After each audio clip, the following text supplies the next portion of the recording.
നമസ്കാരം. നെന്മാറയിലെ ഇരട്ട തുടർക്കൊല. പത്തനംതിട്ടയിൽ വിവാഹ പാർട്ടിയിലെ യുവതിയെ അടക്കം തലങ്ങും വിലങ്ങും അടിച്ച് എല്ലൊടിച്ചത്. ഡിവൈഎസ്പി ലക്കുകെട്ട് വാഹനത്തിൽ നടത്തിയ സവാരി ഗിരിഗിരി. തുമ്പ പോലീസ് ജീപ്പയായി കൈക്കൂലി വസൂലാക്കിയത്. ഓംപ്രകാശും മറ്റ് ഗുണ്ടാ തലവന്മാരും നടത്തുന്ന പാർട്ടികളിൽ മുഖ്യാതിഥിയായി പോലീസ് ഉദ്യോഗസ്ഥർ എത്തുന്നത്.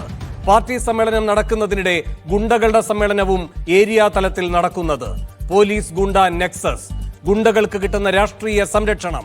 കാപ്പ കേസ് പ്രതി ഇഡലി ശരണിനെ ചെങ്കൊടി പിടിപ്പിച്ച പത്തനംതിട്ട പാർട്ടിയെ നാണം കെടുത്തിയ ഇഡലിയുടെ നടു റോഡിലെ ബർത്ത്ഡേ പാർട്ടി. അങ്ങനെ പ്രതിപക്ഷം എണ്ണമിട്ട് നിരത്തിയ ആക്ഷേപങ്ങളിൽ കുലുങ്ങാതെ മുഖ്യമന്ത്രി. എന്ന് മാത്രമല്ല, പോലീസിനെ വെള്ളപൂശുകയും ചെയ്തു. നന്മ ചെയ്യുന്നവരെന്നും ജനകീയ സേനയെന്നും പ്രശംസ ചൊരിഞ്ഞായിരുന്നു പ്രതിരോധം. പാർട്ടി സമ്മേളനങ്ങളിൽ ആഭ്യന്തര വകുപ്പിനെതിരെ വിമർശനം ഉയർന്നിരുന്നു. അതടിച്ചമർത്താൻ മുഖ്യമന്ത്രി തന്നെ സമ്മേളന വേദികളിൽ എത്തുകയും ചെയ്തു. അപ്പോൾ പ്രതിപക്ഷത്തെ മാനിക്കും എന്ന് കരുതുക വയ്യല്ലോ. അതേ പെർഫോമൻസ് ആയിരുന്നു പിണറായി സഭയിലും കാഴ്ചവെച്ചത്. പാർട്ടിയിൽ കരുത്തനായി മൂന്നാം ഊഴമുറപ്പിക്കാനുള്ള പുറപ്പാടിൽ പ്രതിപക്ഷ നേതാവ് പറഞ്ഞ പോലെ ചങ്ങലയ്ക്ക് ഭ്രാന്ത് പിടിച്ച കാര്യം പിണറായി സമ്മതിക്കാത്തതോ? ഈ വിഷയമാണ് സ്പെഷ്യൽ എഡിഷൻ ചർച്ച ചെയ്യുന്നത്. പോലീസിന് പറ്റിയ മന്ത്രിയോ?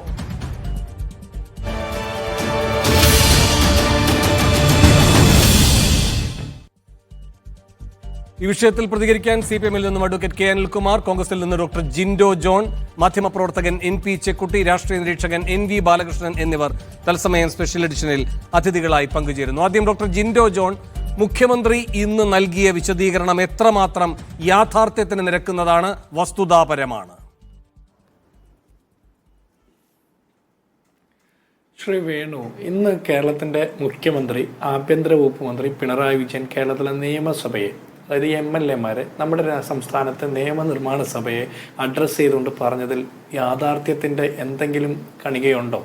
ഒരു കാര്യം പോലും ഇല്ലല്ലോ. അദ്ദേഹം എല്ലാത്തിനെയും വളച്ചൊടിച്ച് അദ്ദേഹത്തിൻ്റെ ഭാഗവും അദ്ദേഹത്തിൻ്റെ സർക്കാരിൻ്റെ ഭാഗവും ശരിയെന്നുള്ള രീതിയിൽ വ്യാഖ്യാനിക്കുകയാണ്. ഞാൻ ചോദിക്കട്ടെ, അദ്ദേഹം ഈ ആളുകളെ തലയടിച്ച് പൊട്ടിച്ച് കൊല്ലാൻ നോക്കുന്ന പ്രവർത്തനത്തെയൊക്കെ, ജീവൻ രക്ഷാ പ്രവർത്തനം എന്നൊക്കെ ശ്ലാഘിക്കുന്ന രീതിയിലുള്ള മനോഗതിയുള്ള ആളാണ്. ആ മനഃശാസ്ത്രത്തിൽ രമിക്കുന്ന ഒരാളെ പറഞ്ഞു തിരുത്താൻ നമുക്ക് സാധിച്ചെന്ന് വരില്ല. പക്ഷേ അദ്ദേഹത്തിന് ഈ മറുപടി പ്രസംഗം എഴുതി കൊടുക്കുന്ന ഉദ്യോഗസ്ഥരൊന്ന് പരിശോധിക്കണ്ടേ? അദ്ദേഹം ചോദിച്ചത് ജാമ്യ വ്യവസ്ഥ ലംഘിച്ചാൽ പ്രത്യേകിച്ച് ഒന്നും ചെയ്യാനില്ല എന്ന് പറയുന്നു പോലീസിന് ഒരു പ്രതി, കൊലക്കേസിലെ പ്രതി ജാമ്യ വ്യവസ്ഥ ലംഘിച്ചാൽ കോടതിയിൽ റിപ്പോർട്ട് ചെയ്യാമല്ലോ. മാത്രമല്ല, ഭാരതീയ ന്യായ സംഹിത 351 വകുപ്പ് പ്രകാരം വധഭീഷണി മുഴക്കിയാൽ അതിന് കേസെടുക്കാമല്ലോ. അല്ലെങ്കിൽ BNS പ്രകാരം 396 പ്രകാരം വിക്ടിം പ്രൊട്ടക്ഷൻ ആക്ട് പ്രകാരം നടപടി സ്വീകരിക്കാമല്ലോ. ഈ ഏത് കണ്ടീഷൻ പ്രകാരമായാലും ചെന്താമരയെ പിടിച്ചകത്തിടാനുള്ള വകുപ്പ് കേരള പോലീസിൻ്റെ പക്കലുണ്ടായിരുന്നു. അവരത് ചെയ്തില്ല. പോലീസിൻ്റെ അലംഭാവം കൊണ്ടാണ് 2 ജീവൻ പാലക്കാട് പൊലിഞ്ഞത്. പത്തനംതിട്ടയിലെ വിഷയത്തെ അദ്ദേഹം പറയുന്നു, പോലീസിനെ ഞങ്ങൾ സസ്പെൻഡ് ചെയ്തല്ലോ, അന്വേഷണം നടക്കുന്നുണ്ടല്ലോ എന്ന്. അന്വേഷണം നടക്കുന്നു, സസ്പെൻഷൻ കൊടുക്കുന്നു എന്നുള്ളതല്ലല്ലോ കേരളത്തിലെ സാധാരണ മനുഷ്യർക്ക് കിട്ടേണ്ട മറുപടി. അവർക്ക് അക്രമം നടക്കുമ്പോൾ, അക്രമം നടക്കുന്നതിന് മുമ്പ് ഒരു പ്രൊട്ടക്ഷൻ ഉണ്ടാകുക, അക്രമികൾക്ക് പോലീസിന് ഒരു ഭയം ഉണ്ടാകുക, ഇനി പോലീസിന്റെ ഭാഗത്തു നിന്ന് തന്നെ അക്രമം നടത്താതിരിക്കുക. ഇതൊക്കെയല്ലേ നമുക്ക് ആവശ്യം. ഇവിടെ കേരള പോലീസ് ഒരറ്റത്ത് പോലീസ് അക്രമികൾക്ക് ഒത്താശ ചെയ്യുന്നു, മറുവശത്ത് പോലീസ് തന്നെ അക്രമികളായിട്ട് മാറുന്നു. ഇവിടെ ഗുണ്ടകളുടെ പാർട്ടിയിൽ CI-മാർ തമ്മിലടിക്കുന്നു, മറ്റൊരു ഗുണ്ടാ പാർട്ടിയിൽ DYSP ബാത്റൂമിൽ കയറി ഒളിക്കുന്നു. ഇതൊക്കെ കേരളത്തിൽ നിരന്തരം നടക്കുകയാണ്. എന്നിട്ടും പറയാണ് ഇത് മഹത്തായ മാതൃകയാണ്, കേരള പോലീസ് ഇന്ത്യയിലെ നമ്പർ 1 ആണ് എന്നൊക്കെ ഇവർ പറഞ്ഞ് അതിൽ അഭിമാനിക്കുക. മറ്റ് സംസ്ഥാനങ്ങളിൽ UP, ബീഹാർ പോലെയുള്ള സംസ്ഥാനങ്ങളിലെ പോലീസ് രാജിനെ വെച്ചിട്ടാണോ കേരള പോലീസിനെ നമ്മൾ കമ്പയർ ചെയ്യേണ്ടത്? കേരള പോലീസ് അങ്ങനെയാണോ നമ്മൾ അഭിമാനിക്കേണ്ടത്? അങ്ങനെയല്ലല്ലോ. അപ്പം ഇത്തരം സംഭവങ്ങളെ അപലപിക്കുക എന്നുള്ളതിനപ്പുറം ശക്തമായ നടപടി സ്വീകരിക്കാനും പറ്റണ്ടേ?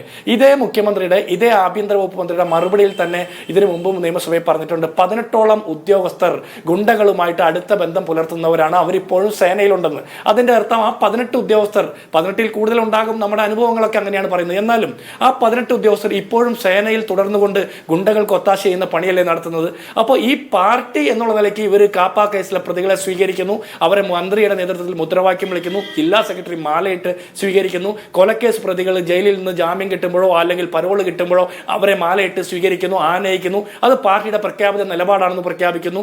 ഈ ഇത്തരം പ്രതികളെ പാർട്ടിയിൽ നിന്ന് അകറ്റി നിർത്തിയാൽ പാർട്ടി പ്രവർത്തനത്തിന് ആരും ഉണ്ടാകില്ല എന്ന് ജില്ലാ സെക്രട്ടറി പ്രഖ്യാപിക്കുന്നതൊക്കെ നമ്മൾ കാണുന്നു. അത് പാർട്ടിയുടെ നിലപാട്.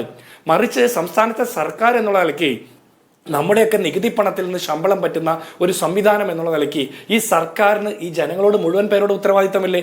CPM എന്ന് പറഞ്ഞ പാർട്ടിക്ക് അവരുടെ 5-5.5 ലക്ഷം വരുന്ന അണികളോട് അല്ലെങ്കിൽ അവരുടെ പ്രവർത്തകരോട് അംഗങ്ങളോട് കമ്മിറ്റ്മെന്റ് ഉണ്ടാകുകയുള്ളൂ എന്ന് വിചാരിക്കാം. പക്ഷേ സംസ്ഥാനം ഭരിക്കുന്ന സർക്കാരിന് ഇവിടുത്തെ 3.5 കോടിയിലധികം വരുന്ന ജനങ്ങളോട് കമ്മിറ്റ്മെന്റ് ഉണ്ടാകണമല്ലോ, ഉത്തരവാദിത്ത ബോധം ഉണ്ടാകണമല്ലോ. കേരള പോലീസിനെ കുറിച്ച് നമുക്ക് അഭിമാനിക്കാൻ പലതുമുണ്ട്, ഒരു തർക്കവും വേണ്ട. പക്ഷേ അതിനേക്കാൾ അപ്പുറത്ത് കേരള പോലീസിന് അപമാനകരമായിട്ടുള്ള പലതുമില്ലേ? ഡ്യൂട്ടി രണ്ട് പ്രധാനപ്പെട്ട കാര്യങ്ങൾ ജിൻഡോ പറഞ്ഞത്. ഒന്ന്, ഈ നെന്മാറയുമായി ബന്ധപ്പെട്ടാണ്. അവിടെ പോലീസിന് ചെയ്യാൻ കഴിയുമായിരുന്ന കാര്യങ്ങൾ ചെയ്തിട്ടില്ല. അതൊരു വീഴ്ചയാണ് എന്ന് പറയുന്നതിനപ്പുറത്തേക്ക് കടക്കാതിരുന്നത് എന്തുകൊണ്ട് മുഖ്യമന്ത്രി? പോലീസ് ഒരു പരാതി കിട്ടുമ്പോൾ ആ കാര്യം ഗൗരവത്തോടെ പരിശോധിച്ചില്ല എന്നത് ഒരു ചെറിയ വീഴ്ചയല്ല. കാരണം ഇയാൾക്ക് ഈ പറയുന്ന ജാമ്യ വ്യവസ്ഥയിൽ ഇളവ് നൽകരുത് എന്ന് പോലീസ് തന്നെ പറഞ്ഞിട്ടുള്ളതാണ്. അപ്പോൾ അതിൻ്റെ ഗൗരവം ഉൾക്കൊണ്ടുകൊണ്ട് പോലീസ് ഒരു ഘട്ടത്തിൽ പ്രവർത്തിച്ചിട്ട് ഇയാൾ 1.5 മാസം ഈ ജാമ്യ വ്യവസ്ഥ മുഴുവൻ ലംഘിച്ച വിവരം അറിഞ്ഞിട്ടും ആ കാര്യത്തിൽ ഒരു താക്കീതിലൊതുക്കിയ നടപടി എന്നത് വീഴ്ച എന്ന ഒരു വാക്കിൽ മാത്രം നിർവചിക്കപ്പെടേണ്ടതാണോ? 2 ജീവനാണ് അരുങ്കൊല ചെയ്യപ്പെട്ടത്. കൂടാതെ ഈ പത്തനംതിട്ടയുമായി ബന്ധപ്പെട്ട് പറഞ്ഞിരിക്കുന്ന വസ്തുതാവിരുദ്ധമായ കാര്യം മുഖ്യമന്ത്രിയാണ് സഭയിൽ പറഞ്ഞിരിക്കുന്നത്, രേഖയാണത് അല്ലേ? ഈ പറയുന്ന ഈ വിവാഹ പാർട്ടിയിലെ അംഗങ്ങൾ ബാറിൽ പോയി മദ്യം ചോദിച്ചു, അവിടെയുള്ള ആളുകളുമായി ബഹളമുണ്ടാക്കിയെന്ന്. അങ്ങനെ ഒരു സംഭവമേ ഉണ്ടായിട്ടില്ല എന്ന് ആ ഇരകൾ പറയുകയുമാണ്. അങ്ങയുടെ മറുപടി എന്താണ്?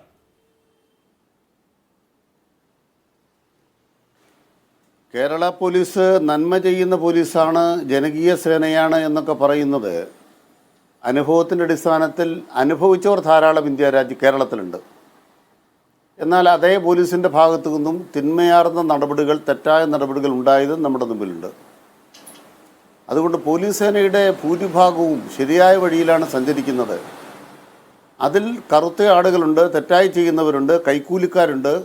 എല്ലാ തരത്തിലുമുള്ള സമൂഹത്തിലെ ദുഷിപ്പുകളും ഉൾക്കൊള്ളുന്ന ചില പോലീസ് ഉദ്യോഗസ്ഥന്മാരും കേരള പോലീസിലുണ്ട്. ആ പോലീസ് ഉദ്യോഗസ്ഥന്മാരിൽ 181 പേരെ പിരിച്ചുവിട്ട ഒരു സർക്കാരാണ് പിണറായി സർക്കാർ. അതുകൊണ്ട് കേരളത്തിലെ പിണറായി സർക്കാർ പോലീസിൻ്റെ എല്ലാ തിന്മകളെയും തെറ്റുകളെയും ന്യായീകരിക്കുന്ന ഗവൺമെൻറ് അല്ല എന്ന് തെളിയിക്കപ്പെട്ടതാണ്. ഇപ്പോൾ ഒരു 18 ആളുടെ പേരൂടെ പറഞ്ഞിട്ടുണ്ട്. അവരെ പിരിച്ചുവിടണമെങ്കിൽ അതിൻ്റെ നിയമപ്രകാരം കൈകാര്യം ചെയ്യേണ്ടി വരും. ഒരു വിട്ടുവീഴ്ചയുമില്ലാതെ പോലീസ് സേനയിലെ ക്രിമിനലുകളെ കൈകാര്യം ചെയ്യുക എന്നതിൽ കേരളത്തിലെ സർക്കാർ വിട്ടുവീഴ്ച കാണിച്ചിട്ടില്ല. ഇച്ഛാശക്തിയുള്ള ഗവൺമെൻറ്റാണ് പിണറായി സർക്കാർ എന്ന് ഇക്കാര്യങ്ങളിലെല്ലാം തെളിയിക്കപ്പെട്ട കാര്യമാണ്. രണ്ടാമത്തെ പ്രധാനപ്പെട്ട സംഗതി, ഇവിടെ ചർച്ചയ്ക്ക് വന്നപ്പോൾ ചങ്ങലയ്ക്ക് ഭ്രാന്ത് പിടിച്ചു. അത് വേണു പറയുന്നത് വലിയ അപകടമുള്ള കാര്യമാണ്. പ്രതിപക്ഷ നേതാവ് പറഞ്ഞു ചങ്ങലയ്ക്ക് ഭ്രാന്ത് അത് ചങ്ങലയ്ക്ക് ഭ്രാന്ത് പിടിച്ചാൽ പിന്നെ ചികിത്സിക്കാൻ വലിയ പാട് വരും. നമുക്ക് 2 ഉദാഹരണം എടുക്കാം. മുമ്പ് ഒരു സംഭവം ഉണ്ടായി.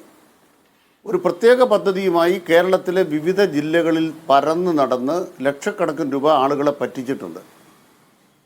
നിങ്ങളിപ്പോൾ ഒരു പത്തനംതിട്ടയിലൊരു കാര്യം പറഞ്ഞപ്പോൾ അതേ പത്തനംതിട്ടയിലെ മല്ലയിൽ ശ്രീധരൻ നായരടക്കം കുറേയേറെ ആളുകൾക്ക് പണം പോയൊരു തട്ടിപ്പ് കേരളത്തിലുണ്ടായി. ആ തട്ടിപ്പുമായി ബന്ധപ്പെട്ട പരാതികൾ കേരളത്തിലെ പല പോലീസ് സ്റ്റേഷനിലും കുമിഞ്ഞുകൂടി. ചങ്ങലയ്ക്ക് ഭ്രാന്തി പിടിച്ചതിൻ്റെ ഭാഗമായിട്ട് എന്താ സംഭവിച്ചത്? ആ തട്ടിപ്പുകാരിക്ക് എല്ലാ സഹായവും ചെയ്തു കൊടുത്തത് കേരളത്തിൻ്റെ മുഖ്യമന്ത്രിയുടെ ആഫീസാണ്. അത് ബോധ്യപ്പെട്ടതിൻ്റെ അടിസ്ഥാനത്തിൽ അവരുമായുള്ള ബന്ധത്തെ ബോധ്യപ്പെട്ട് അന്നത്തെ ആഭ്യന്തരകാര്യമന്ത്രി തിരുവഞ്ചൂർ രാധാകൃഷ്ണന് മുഖ്യമന്ത്രിയുടെ ആഫീസിലെ പ്രധാനപ്പെട്ട ഉദ്യോഗസ്ഥനെ, സർക്കാർ നിയമിച്ച കോൺഗ്രസ് നേതാവായിട്ടുള്ള പ്രധാനപ്പെട്ട ഒരാളെ അറസ്റ്റ് ചെയ്യേണ്ടി വന്നു. മുഖ്യമന്ത്രിയുടെ പങ്കാണതിൽ വ്യക്തമായത്. ബാക്കിയൊക്കെ നമ്മുടെ ചരിത്രത്തിൻ്റെ ഭാഗമാണ്. തിരിച്ചിപ്പോൾ ഒന്ന് ആലോചിച്ച് നോക്കി, ചങ്ങലയ്ക്ക് ഭ്രാന്ത് പിടിച്ചോ? കേരളത്തിൽ ഇപ്പോൾ പകുതി വില തട്ടിപ്പ് നടക്കുകയാണ്. ഏതാണ്ട് 10,000 കോടി വരും. അതിന് പ്രധാന പങ്ക് വഹിക്കുന്നത് RSSും സംഘപരിവാരുമാണ്. അനന്തകുമാർ അടക്കമുള്ള ആളുകളാണ് അതിൻ്റെ പ്രധാനപ്പെട്ട കാര്യം. AN രാധാകൃഷ്ണനുണ്ട്, പ്രമീള കുമാരിയുണ്ട്, അത് വേറൊരു കഥ. പക്ഷേ ഇതുമായി ബന്ധപ്പെട്ട് മുഖ്യമന്ത്രിയുടെ ആഫീസിലാണ് ആദ്യം പരാതി കിട്ടുന്നത്. എന്താണ് മുഖ്യമന്ത്രിയുടെ ആഫീസ് ചെയ്തത്? അത് കൃത്യമായിട്ട് അന്വേഷിക്കാൻ പ്രത്യേകമായി ഉദ്യോഗസ്ഥനെ ചുമതലപ്പെടുത്തി. ആ ഉദ്യോഗസ്ഥൻ എന്ത് ചെയ്തു? അതുമായി ബന്ധപ്പെട്ട് അന്വേഷിച്ച് വസ്തുതകൾ പുറത്തു കൊണ്ടുവന്നപ്പോൾ ഇടപാടുകാരുമായി ബന്ധപ്പെട്ട് തീർപ്പാക്കാൻ പരിശ്രമം നടത്തി. ഒരു ഭാഗം തീർപ്പാക്കി കൊടുത്തു. അത് കഴിഞ്ഞപ്പോൾ അതങ്ങനെ വിടാൻ കഴിയില്ല, ഇത് തട്ടിപ്പിലേക്കാണെന്ന് പോകുന്നത് മനസ്സിലാക്കിയപ്പോൾ നല്ല പിന്തുണയോടുകൂടി നിലപാട് സ്വീകരിച്ചതിൻ്റെ ഭാഗമായിട്ടാണ് ഇപ്പോൾ പുറത്തു വന്നിരിക്കുന്നത്. അപ്പോൾ സോളാർ തട്ടിപ്പുമായി ബന്ധപ്പെട്ട് ചങ്ങലയ്ക്ക് ഭ്രാന്ത് പിടിച്ച കേരളത്തിൽ ഇന്ന് ചങ്ങലയ്ക്ക് ഭ്രാന്തില്ല. ആ ചങ്ങല ഭദ്രമായി നിൽക്കുന്നു. എന്നാൽ ഇവരെ എല്ലാവരെയും തിരഞ്ഞെടുത്തതും ഇവരെല്ലാം നിയമിക്കുന്നതും കേരളത്തിലെ CPM അല്ല, പാർട്ടി ഘടകത്തിൽ നിന്നല്ല. ഇവിടെ കോൺഗ്രസ് നേതാവ് പറഞ്ഞു 5 ലക്ഷം പാർട്ടി മെമ്പർമാരോട് മാത്രമേ ഞങ്ങൾക്ക് ഉത്തരവാദിത്തമുള്ളൂ. തെറ്റായ കാര്യമാണ്. ഞങ്ങൾക്ക് കേരളത്തിലെ 3.5 കോടി മനുഷ്യരോട് ഉത്തരവാദിത്തമുണ്ട്. ആ മനുഷ്യർക്ക് സമാധാന ജീവിതം ഉണ്ടാകണമെന്നാണ് ഞങ്ങളുടെ ഏറ്റവും പ്രധാനപ്പെട്ട നിലപാട്. അതിനായിട്ടാണ് പരിശ്രമിക്കുന്നത്. അതുകൊണ്ട് തന്നെ മുഖ്യമന്ത്രി പിണറായി സർക്കാരിനെ കുറിച്ച് പാർട്ടിക്കകത്ത് വിമർശനമുണ്ടെന്ന് മാധ്യമങ്ങൾ അച്ചടിക്കുന്ന വാർത്ത എന്താണ് മാധ്യമങ്ങൾ അച്ചടിക്കുന്ന വാർത്ത? CPM പ്രവർത്തകന്മാർക്ക് പോലീസ് സ്റ്റേഷനിൽ നീതി കിട്ടുന്നില്ല. ഇതല്ലേ അൻവറിൻ്റെ പരാതി? CPM പ്രവർത്തകർക്ക് പോലീസിൽ നീതി കിട്ടുന്നില്ല എന്നല്ല പരാതി. പാർട്ടിക്ക് അങ്ങോട്ട് പരാതിയില്ല. കാരണം എല്ലാവർക്കും തുല്യനീതി എന്നുള്ളതാണ് കേരളത്തിലെ CPMൻ്റെ നയം. CPMന് ഒരു പോലീസ് സ്റ്റേഷനിലും പ്രത്യേകിച്ചൊരു സഹായം വേണ്ട. 2, നിയമവിരുദ്ധ കാര്യങ്ങൾക്ക് CPM ഒരു പോലീസ് സ്റ്റേഷനിലും പറയാനും പോകുന്നില്ല. ഈ നാട്ടിൽ നിയമപ്രകാരം നീതിപ്രകാരം നടക്കണം. അത് നടന്ന കാര്യം പറഞ്ഞതിന് മുഖ്യമന്ത്രിയെ കടന്നാക്രമിച്ചൊരു നാടാണ് കേരളം. എവിടെയാണ്? കേരളത്തിൽ വിമാനത്താവളത്തിൽ നിന്ന് പുറത്തു കൊണ്ടുവരുന്ന സ്വർണം പിടിച്ചെടുത്ത പോലീസിനെ അഭിനന്ദിക്കുന്നു മുഖ്യമന്ത്രി. അതിന് ഒരു കണക്ക് പറയാൻ അദ്ദേഹം നിർബന്ധിതമായത് നിലമ്പൂരുകാരനായ ഒരു MLA പറഞ്ഞതുകൊണ്ടും അദ്ദേഹം കോഴിക്കോടും കരിപ്പൂരും ഉദ്ധരിച്ചതുകൊണ്ടുമാണ് ആ ജില്ലയിലെ SP-യെക്കുറിച്ച് മറുപടി പറയുമ്പോൾ അവിടുത്തെ ഒരു കണക്ക് പറയുന്നത്. ഒരു പ്രത്യേക ജില്ലയ്ക്ക് വേണ്ടി പറഞ്ഞതല്ല. എന്തായിരുന്നു കേരളത്തിലെ അനുഭവം? അപ്പോൾ കേരളത്തിലെ മുഖ്യമന്ത്രിയുടെ പോലീസ് സ്വർണ്ണക്കള്ളക്കടത്ത് വിമാനത്താവളത്തിൽ നടത്തിയാലും പിടിക്കുന്ന പോലീസാണ് എന്നല്ലേ അൻവർ പറയുന്നത്. അപ്പോൾ അതിൻ്റെ അർത്ഥം എന്താണ്? ചങ്ങലയ്ക്ക് ഭ്രാന്ത് പിടിച്ചതാണോ? ഇവിടെ ശ്രീ അനിൽകുമാർ അങ്ങ് കാര്യങ്ങളൊക്കെ വിശദീകരിച്ചു. പക്ഷെ ചോദ്യമോടെ ബാക്കി കിടക്കുകയാണ്. നെന്മാറയുടെ കാര്യത്തിൽ ഒരു വീഴ്ചയെ പറ്റി മുഖ്യമന്ത്രി പറയുന്നു. ആ വീഴ്ച എന്ന് പറയുന്നത് ഒരു ചെറിയ വീഴ്ചയല്ല. ഞങ്ങൾ സസ്പെൻഡ് ചെയ്തില്ലേ എന്നാണ് ചോദിക്കുന്നത്. ഒരു അച്ചടക്ക നടപടി മാത്രമാണ്. 2 ജീവൻ പൊലിഞ്ഞു. ഒരു മകളാണ് വന്ന് പറയുന്നത് ഇങ്ങനെ ഇരയാക്കപ്പെടും, ഞാനടക്കം കൊല ചെയ്യപ്പെടും. ആ കുട്ടിയുടെ വീട്ടിൽ ജീവിക്കാൻ കഴിയാത്ത സാഹചര്യം ഉണ്ടായിരുന്നു. ആ അരക്ഷിതാവസ്ഥയ്ക്കുള്ള മറുപടി അത് മുഖ്യമന്ത്രിയുടെ ഭാഗത്ത് നിന്ന് വരുമ്പോൾ വിശ്വാസയോഗ്യമായി വേണം അത് പറയാൻ. അത് അദ്ദേഹം ചെയ്തില്ല. ഇപ്പൊ കേരള പോലീസിന്റെ മേന്മകൾ വിശേഷിപ്പിക്കുന്ന പട്ടികയിൽ ഒരുപാട് കാര്യങ്ങൾ നിരത്തുമ്പോൾ ഒരു സെക്കൻഡ് നെന്മാറയുടെ കാര്യത്തിൽ വസ്തുതാപരമായി മുഖ്യമന്ത്രി കാര്യം പറയുന്നില്ല. പത്തനംതിട്ടയുടെ കാര്യത്തിലും ഞാൻ ചോദ്യം ആവർത്തിക്കുന്നില്ല. ആ ചോദ്യം ആദ്യം അവിടെ കിടപ്പുണ്ട്. അങ്ങ് അതിന് മറുപടി പറയുക. ഞാൻ വസ്തുതാപരമായിട്ട് അതിന് തന്നെ മറുപടി പറയാൻ തുടങ്ങിയത് അപ്പോഴാണ് വീണ്ടും ഇടപെട്ട സ്ഥിതിക്ക് ഒരു വാക്കുകൂടെ പറയാം. CPMൻ്റെ സമ്മേളനത്തിൽ മുഖ്യമന്ത്രി അങ്ങ് എല്ലാ സമ്മേളനത്തിലും പോയി എന്നൊക്കെ തെറ്റിദ്ധാരണയാണ്. പാർട്ടി പൊളിറ്റ് ബ്യൂറോ മെമ്പർമാർ എങ്ങനെ പോകണമെന്ന് പാർട്ടിക്കൊരു തീരുമാനമുണ്ട്. അതുപ്രകാരം പോകേണ്ട സമ്മേളനത്തിലെ മുഖ്യമന്ത്രി പോയിട്ടുള്ളൂ, സംഘടനാ സമ്മേളനത്തിൽ. ബാക്കി പൊതുയോഗത്തിൽ മുഖ്യമന്ത്രി പോകണമെന്ന് തീരുമാനിച്ചിട്ടുണ്ട്. ഞങ്ങളുടെ പാർട്ടിയിൽ എന്താ നടക്കണമെന്ന് ഞങ്ങൾക്കൊരു തീരുമാനം വേണ്ടേ? നിങ്ങളാണോ തീരുമാനിക്കുന്നത്? ഇവിടുത്തെ വലതുപക്ഷം പറയുന്ന ആഖ്യാനം വെച്ച് ഞങ്ങളുടെ പാർട്ടി മുഖ്യമന്ത്രി വന്നാൽ പാർട്ടി സമ്മേളനത്തിൽ മുഖ്യമന്ത്രി വന്നാൽ ഉടനെ വിമർശനം ഇല്ലാതെയാകും പാർട്ടിയിൽ. അത് തെറ്റായ ധാരണയാണ്. വിമർശിക്കാൻ പഠിപ്പിച്ച നേതാവാണ് പിണറായി വിജയൻ. വിമർശനം ഉണ്ടായെന്നില്ല നിങ്ങളുടെ എല്ലാം വാർത്ത. പിന്നെ മുഖ്യമന്ത്രി വന്നതുകൊണ്ട് വിമർശനം ഇല്ലാതിരിക്കുമോ? വിമർശനം നടത്താനാണ് സമ്മേളനം ഞങ്ങൾ വ്യക്തമാക്കിയിട്ടുണ്ട്. ഇനി നെന്മാറയിലെ കാര്യവുമായി ബന്ധപ്പെട്ട് മനസ്സിലാക്കിയാൽ ഈ സംഭവം ഉണ്ടായത്, അതായത് ആദ്യത്തെ കൊലപാതകം ഉണ്ടായത് 4 കൊല്ലം കഴിഞ്ഞ 4 കൊല്ലക്കാലം, ഏതാണ്ട് 3.5 കൊല്ലക്കാലം ആ മനുഷ്യൻ ജയിലിൽ കിടക്കുകയായിരുന്നു. അയാളെ ജയിലിലിട്ടത് പിണറായി സർക്കാരിൻ്റെ പോലീസ് തന്നെയാണ്. ജാമ്യം കൊടുക്കരുതെന്ന് പറഞ്ഞ് സമയത്ത് കുറ്റപത്രം കൊടുത്തോ? ചോദ്യം 1, കുറ്റപത്രം കൊടുത്തു. അങ്ങനെ ഫലപ്രദമായി ആ സംഭവത്തിൽ കൃത്യമായ അന്വേഷണം നടത്തി കുറ്റപത്രം കൊടുത്ത് ഇരകൾക്ക് നീതി കൊടുത്ത ഒരു പോലീസ് സേന അവിടെയുണ്ട്. ആ പോലീസ് ഉദ്യോഗസ്ഥരടക്കം 3 കൊല്ലക്കാലം കഴിയുമ്പോൾ മാറ്റം വരും. മാറ്റം വന്നപ്പോൾ അവിടെ ചാർജ് എടുത്ത പുതിയ പോലീസ് ഉദ്യോഗസ്ഥൻ ഈ ചെന്താമര എന്ന് പറഞ്ഞ വ്യക്തിയുടെ സ്വഭാവവിശേഷങ്ങൾ മനസ്സിലാക്കി വേണ്ടത്ര ജാഗ്രതയോടെ ഇടപെട്ടില്ല എന്ന് മുഖ്യമന്ത്രി പറഞ്ഞതുകൊണ്ടല്ലേ അദ്ദേഹത്തെ സസ്പെൻഡ് ചെയ്തത്? മുഖ്യമന്ത്രി ചൂണ്ടിക്കാട്ടി എന്തിനാ? ഒന്നാമത്തെ കാര്യം സസ്പെൻഷൻ. ജാമ്യ വ്യവസ്ഥയിൽ ഇറങ്ങുന്ന ആളുകൾ ബന്ധപ്പെട്ട അവർ താമസിക്കുന്ന സ്ഥലത്തെ പോലീസുകാരനൊരു പുതുമുഖ താരമാണ് എന്നതിന്റെ ഒരു ആനുകൂല്യം ചെന്താമര വസൂലാക്കിയെന്നാണോ അങ്ങ് പറഞ്ഞു വരുന്നത്? ഇങ്ങനെയാണെങ്കിൽ ആരെയും എവിടേക്കും സ്ഥലം മാറ്റാതെ ഈ വരുന്ന ക്രിമിനലുകളുടെ സ്വഭാവം ഹൃദിസ്ഥമാക്കിയിട്ടുള്ള ആളുകൾ അതേ കസേരയിൽ തന്നെ ഇരിക്കട്ടെ എന്നൊരു സംവിധാനമാണ് പോലീസ് സംവിധാനം എങ്കിൽ അതിന്റെ കാര്യക്ഷമത കാര്യമായി പരിശോധിക്കപ്പെടേണ്ടതാണ്. അല്ലല്ല, അവിടെ കോടതിയാണ് നിങ്ങൾ മനസ്സിലാക്കേണ്ടത്. ഇതിൻ്റെ ഒരു കോടതി ഉണ്ടല്ലോ. നമ്മളൊരു കേസ് എടുത്തു കഴിഞ്ഞാൽ ആ ആളെ 1.5 ജയിലിൽ മാസം വിടുമെന്ന് ജാമ്യ കോടതിയോട് വ്യവസ്ഥ പറയാനല്ലേ ലംഘിച്ച് പോലീസിന് ഒരാൾ അവിടെ പറയട്ടെ സാർ. താമസിക്കുന്നു. അല്ലല്ല, ആ വീട്ടുകാരും ഒരു നാട്ടുകാരും എല്ലാം കാര്യം, പരിഭ്രാന്തരാകുന്നു, മറുപടി പോലീസിനെ അറിയിക്കുന്നു. ഈ കാര്യത്തിൽ പിന്നെ പുതുമുഖമാകേണ്ടതില്ല നിങ്ങൾ ഒരു ഒരാൾ. കാര്യം കേൾക്കൂ. പോലീസുകാരനായാൽ മതി. പോലീസുകാരൻ ഈ ഘട്ടത്തിൽ എങ്ങനെയാണ് പ്രവർത്തിക്കേണ്ടത് എന്നത് വ്യവസ്ഥ ചെയ്യപ്പെട്ടിട്ടുണ്ട്. പാർട്ടിക്ക് മാത്രമല്ലല്ലോ വ്യവസ്ഥ, പാർട്ടി വ്യവസ്ഥയെ പറ്റി അങ്ങ് പറയുകയുണ്ടായല്ലോ.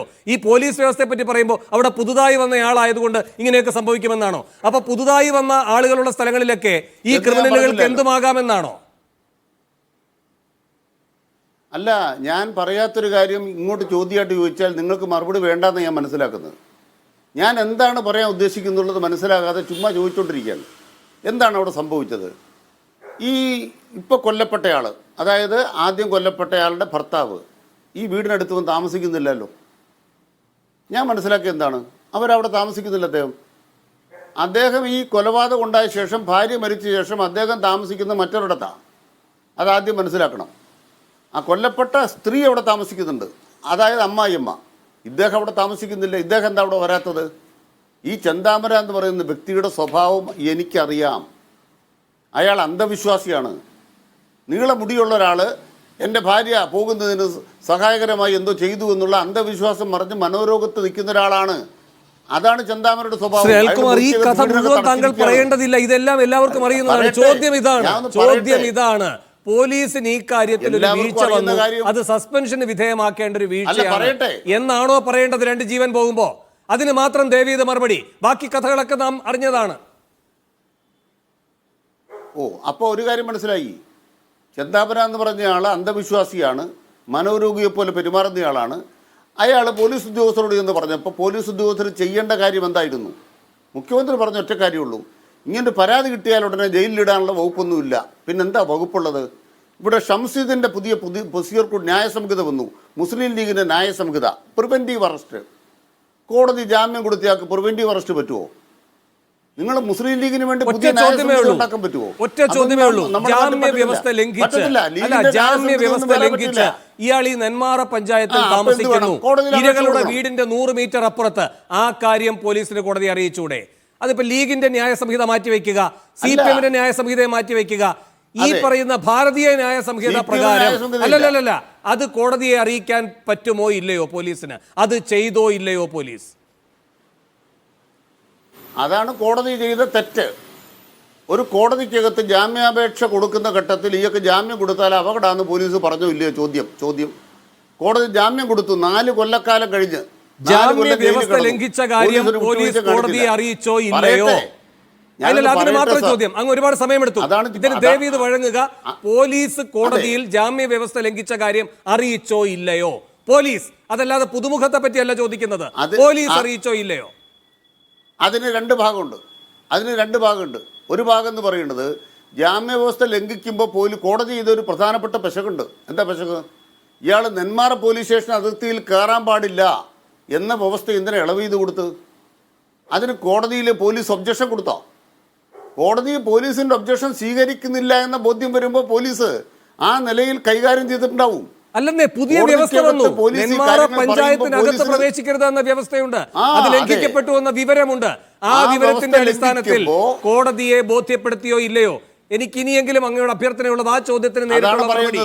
കോടതിയോട് ഈ കാര്യം ജാമ്യ വ്യവസ്ഥ ലംഘിച്ച കാര്യം പറഞ്ഞിട്ടുണ്ടോ ഇല്ലയോ പോലീസ്? ലീഗിന്റെ ന്യായസംഹിതയെ പറ്റിയൊക്കെ പറഞ്ഞല്ലോ, പോലീസ് ചെയ്തോ? സസ്പെൻഡ് ചെയ്തോ? സസ്പെൻഷന്റെ കാര്യമല്ലല്ലോ ഇവിടെ ചോദിച്ചുകൊണ്ടിരിക്കുന്നത്. സസ്പെൻഷൻ ഉത്തരവിൽ എന്താ പറയണത്? SIക്ക് കൊടുത്ത സസ്പെൻഷൻ ഉത്തരവിൽ എന്താ പറയണത്? SIയുടെ കാര്യം പറഞ്ഞിട്ട് പോലീസ് ഇത് ചെയ്തോ ഇല്ലയോ? അതാണ് ചോദ്യം. പോലീസ് കോടതിയിൽ പോയി ഈ കാര്യം അറിയിച്ചോ ഇല്ലയോ? അതാണ് ചോദ്യം. അല്ലെന്നേ, ഒരു വ്യക്തിക്ക് ഒരു വ്യക്തിക്ക് അങ്ങനെ പല വീഴ്ചയും വരാം. അതിലെ സസ്പെൻഷന്റെ പ്രശ്നമല്ല ഇത്. പത്തനംതിട്ട പോലെയല്ല. പത്തനംതിട്ടയിൽ പിന്നെ പേരിനെങ്കിലും ഒരു സസ്പെൻഷൻ നടപടിയെന്ന് ന്യായീകരിക്കാം. ഇവിടെ അങ്ങനെയല്ല. 2 ജീവനാണ് പോയിരിക്കുന്നത്. ഞാൻ അങ്ങയിലേക്ക് വരാം. അങ്ങ് എത്ര പറഞ്ഞാലും ആ കാര്യത്തിൽ തൃപ്തികരമല്ല. അങ്ങയുടെ വിശദീകരണം ഞാൻ അങ്ങയിലേക്ക് വരാം. ശ്രീ എൻ പി ചെക്കുട്ടി, അല്ലല്ല 10-23 മിനിറ്റായി. ഒരു second Shri N P Chekkutty, ഇവിടെ അങ്ങേക്ക് ബോധ്യപ്പെടുന്നുണ്ടോ ഈ ന്യായം? ബോധ്യപ്പെടുന്നതിന്റെ കാര്യമാണ് നിൽക്കട്ടെ. ഈ പോലീസ് ഈ കാര്യത്തിൽ എന്ത് ചെയ്തു എന്ന് മുഖ്യമന്ത്രി പറയുന്നില്ല. ശ്രീ അനിൽകുമാറിനോട് 10 വട്ടം ചോദിച്ചാലും ഇത് തന്നെയാണ് പഴയ പല്ലവിയാ പറയുന്നത്. അല്ല, പോലീസിനെ ഡിഫെൻഡ് ചെയ്തുകൊണ്ട് അവസാനം യഥാർത്ഥത്തിൽ അവർ ചെന്നുപെടുന്ന ഒരു പ്രതിസന്ധിയുണ്ട്.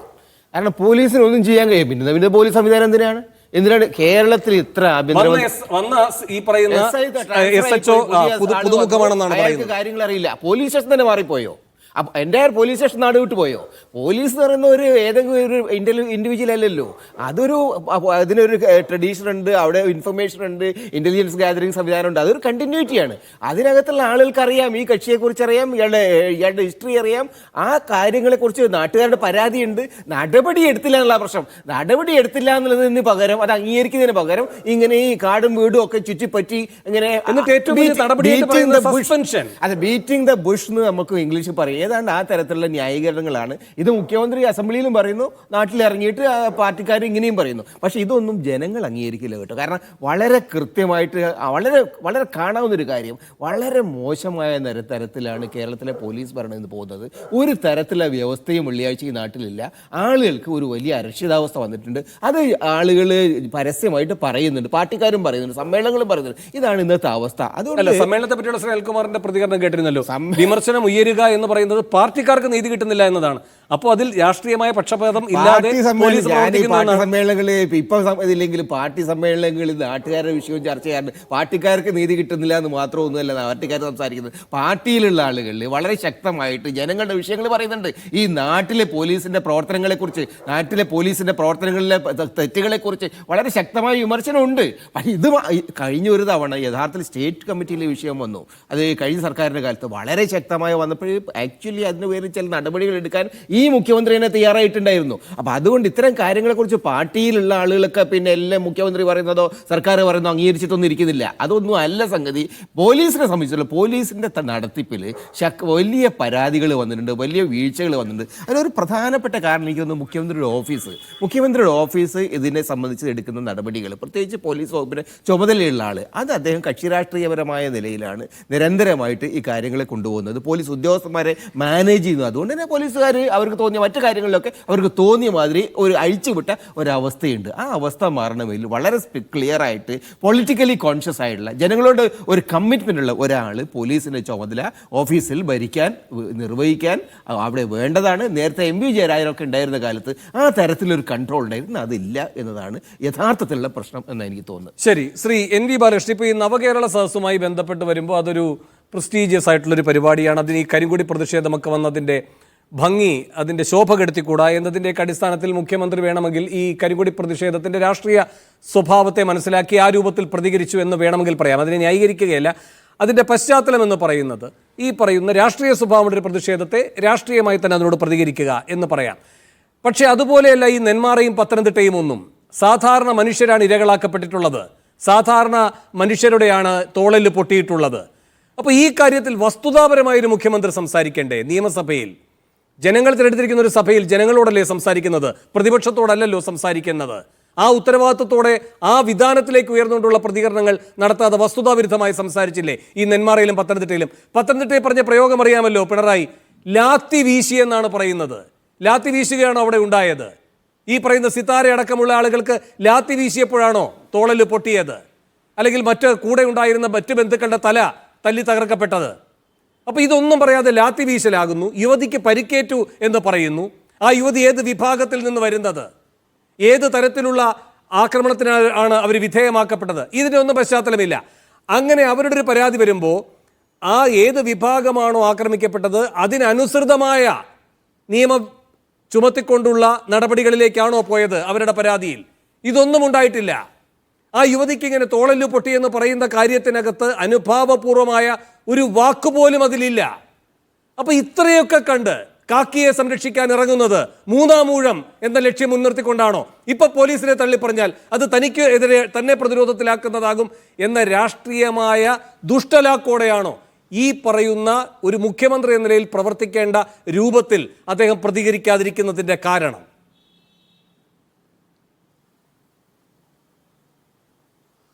മിസ്റ്റർ വേണു, നമുക്കറിയാം പിണറായി വിജയൻ എന്ന് പറയുന്ന വ്യക്തിയിൽ നിന്ന് ഇതിനപ്പുറത്തൊന്നും നമ്മൾ പ്രതീക്ഷിച്ചിട്ട് കാര്യമില്ല എന്ന് നമുക്ക് ഒന്നാം പിണറായി സർക്കാരിൻ്റെയും രണ്ടാം പിണറായി സർക്കാരിൻ്റെയും അനുഭവങ്ങൾ വെച്ച് പറയാൻ പറ്റും. അത് നമുക്കതിന് കൂടുതൽ കാര്യങ്ങളിലേക്കൊന്നും പോകേണ്ട കാര്യമില്ല, നമുക്ക് വളരെ കൃത്യമായിട്ട് ഇതൊക്കെ പറയാൻ പറ്റും. അതാണ് പിണറായിയുടെ ഒരു ശൈലി എന്ന് പറയുന്നത്. നമ്മുടെ രാജ്യത്ത് ഇന്ന് വരെ ഭരിച്ചിട്ടുള്ള ഒരു ഇടതുപക്ഷ മന്ത്രിമാരും മുഖ്യമന്ത്രിയും സ്വീകരിച്ചിട്ടുള്ള നിലപാടല്ല പോലീസിനെ കൈകാര്യം ചെയ്യുന്ന കാര്യത്തിൽ പിണറായി വിജയൻ സ്വീകരിച്ചുകൊണ്ടിരിക്കുന്നത്. എനിക്കതിലുള്ളൊരു സംശയം, പിണറായി വിജയനാണോ പോലീസിനെ കൈകാര്യം ചെയ്യുന്നതെന്നാണ്. നമ്മളെ പ്രസക്തമായ വിഷയമല്ലാത്തതുകൊണ്ട് ഞാൻ അതിലേക്ക് ഇപ്പോൾ പോകുന്നില്ല. ഏതായാലും ആഭ്യന്തര വകുപ്പ് കൈകാര്യം ചെയ്യുന്നതിൽ പിണറായി വിജയൻ സ്വീകരിച്ചുകൊണ്ടിരിക്കുന്ന ഒരു നിലപാടുണ്ട്. എല്ലാ കാലത്തും അങ്ങനെയാണ്. ഒന്നാം പിണറായി സർക്കാരിൻ്റെ കാലത്തും രണ്ടാം പിണറായി സർക്കാരിൻ്റെ കാലത്തും ഒക്കെ അങ്ങനെയാണ്. ആ ഒരു കാര്യത്തെ നമ്മൾ മനസ്സിലാക്കുകയല്ലാതെ നിവൃത്തിയില്ല എന്നുള്ളതാണ് സ്ഥിതി. പിണറായി സ്റ്റൈൽ എന്ന് പറയുന്നത് അതാണ്. അദ്ദേഹം അങ്ങനെയേ ചെയ്യൂ, ഏത് കാര്യത്തിലും അങ്ങനെയാണ്, അങ്ങനെ മറുപടിയും പറയൂ. നിങ്ങളൊന്ന് ആലോചിച്ച് നോക്ക്. എന്നിട്ട് അതിനെ ന്യായീകരിക്കുന്നതിന് വേണ്ടി വന്നിരുന്നിട്ട് നമ്മുടെ എൻ്റെ സുഹൃത്തു കൂടിയായിട്ടുള്ള അനിൽകുമാർ പറയുന്നത് പിന്നെ ഒരു എന്താണ് നേരത്തെ പറഞ്ഞതുപോലെ അപ്രസക്തമായ 100,000 കാര്യങ്ങൾ പറഞ്ഞുകൊണ്ട് സമയം കൊല്ലുക, പ്രസക്തമായ കാര്യത്തിലേക്ക് ഒരിക്കലും വരാതിരിക്കുക. അത് പ്രശ്നം ഇതാണ്. അതിനകത്തുള്ള വളരെ കൃത്യമായ ഒരു പ്രശ്നം ഇതാണ്. ഈ ഒരു സംഭവത്തിന് മുകളിൽ നടപടി സ്വീകരിക്കേണ്ടിയിരുന്ന പോലീസ് സ്വീകരിച്ചില്ല. മുഖ്യമന്ത്രി പറയുന്നത് ഒരു ജാമ്യം കൊടുത്തിട്ടുള്ള പ്രതിക്ക്, ജാമ്യത്തിൽ ഇളവ് കിട്ടിയിട്ടുള്ള ഒരു പ്രതിക്ക് പോലീസിന് എന്തെങ്കിലും ആക്ഷൻ എടുക്കാൻ പറ്റുന്നതാണ്. വസ്തുതയല്ല അദ്ദേഹം പറയുന്നത്. ജാമ്യത്തിൽ ഇളവ് കൊടുക്കുമ്പോഴേക്കും ഇയാൾക്ക് ഈ ചെന്താമരയ്ക്ക് നെന്മാറ പഞ്ചായത്തിൽ പ്രവേശിക്കാൻ പറ്റില്ല. നെന്മാറ പഞ്ചായത്തിൽ പ്രവേശിക്കുമ്പോൾ അത് ജാമ്യത്തിന്റെ ലംഘനമാണ്. അപ്പം തന്നെ പോലീസിന് നടപടി എടുക്കാം. ഇനി അതൊന്നും ഇരിക്കട്ടെ, ജാമ്യത്തിൽ ഇളവ് കിട്ടിയിട്ടുണ്ട് തന്നെ വെക്കുക. ഒരു പോലീസ് ഉദ്യോഗസ്ഥന് ഒരു ഡിസ്ക്രിഷണറി പവർ ഉണ്ട്. ആ ഡിസ്ക്രിഷണറി പവർ വെച്ചിട്ട് അയാൾക്ക് ക്രമസമാധാന രംഗത്ത് നിലപാടുകൾ സ്വീകരിക്കാൻ പറ്റും. ഈ കേസിനകത്തല്ലാതെ വേറെ കേസുകൾ ചാർജ് ചെയ്യാൻ പറ്റും. ഇതൊക്കെ ചെയ്തിട്ട് വളരെ കൃത്യമായിട്ട് ഇയാളെ കുറിച്ച് അറിയാം, ഇയാളുടെ മകള് തന്നെ പരാതിപ്പെടുത്തി, ഇത്തരം പ്രശ്നങ്ങളൊക്കെ ഉണ്ട്. അവിടെ എന്താണ് വളരെ അലംഭാവം എന്നൊന്നുമല്ല പറയേണ്ടത്. നമ്മുടെ പോലീസിന്റെ സംവിധാനം അങ്ങനെയൊക്കെ ആയി മാറിത്തീർന്നതിന്റെ ഒരു ഉദാഹരണമാണത്. അതാണ് ഇവിടെ സംഭവിച്ചത്.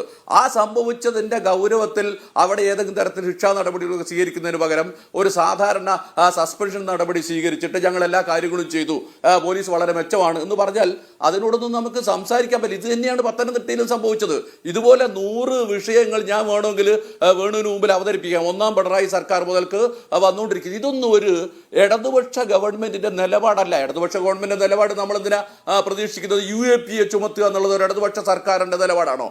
UAPA ചുമത്തുക മാത്രമല്ല, NIAക്ക് 2 ചെറുപ്പക്കാരെ വിട്ടുകൊടുത്ത നിലപാട് സ്വീകരിച്ചിട്ടുള്ള ഒരു ആഭ്യന്തര വകുപ്പ് മന്ത്രിയാണ് പിണറായി വിജയൻ എന്ന് പറയുന്നത്. നിങ്ങൾ പാലക്കാട്ടെ നമ്മുടെ കാസർകോട്ടെ ആ ഇതുണ്ടല്ലോ, ഒരു മൗലവി വധം, ആ മൗലവിയുടെ പേര് ഞാൻ മറന്നുപോയി, റിയാസ് മൗലവി വധവുമായി ബന്ധപ്പെട്ട് വളരെ പ്രധാനപ്പെട്ട റിയാസ് മൗലവി അതെ റിയാസ് മൗലവിയുടെ പള്ളിയിൽ കയറി കൊല ചെയ്തതുമായിട്ട് ബന്ധപ്പെട്ടൊരു പ്രശ്നം ഉയർന്നു വന്നു.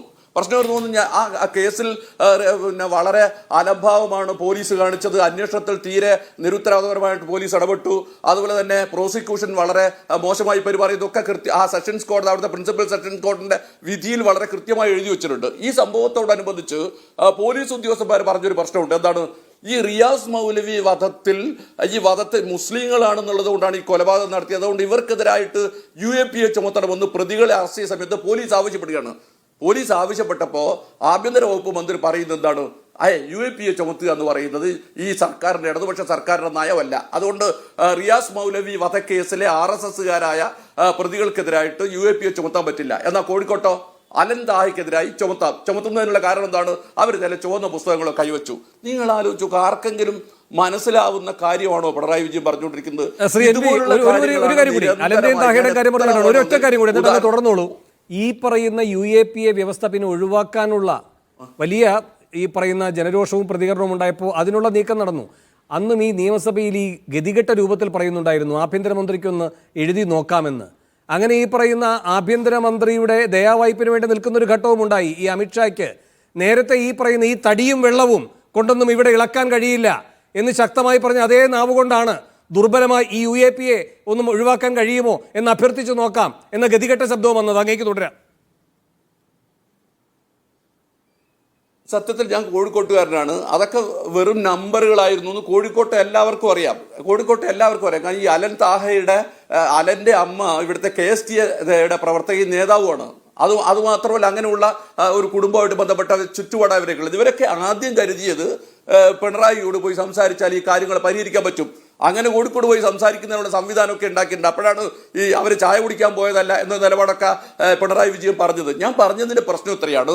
അത് വളരെ കൃത്യമായ ഒരു NIAയുടെ അജണ്ടയാണ്. ആ NIAയുടെ അജണ്ട നടപ്പിലാക്കി കൊടുക്കുന്ന ഒരു പണി പിണറായി വിജയൻ ചെയ്യുന്നു.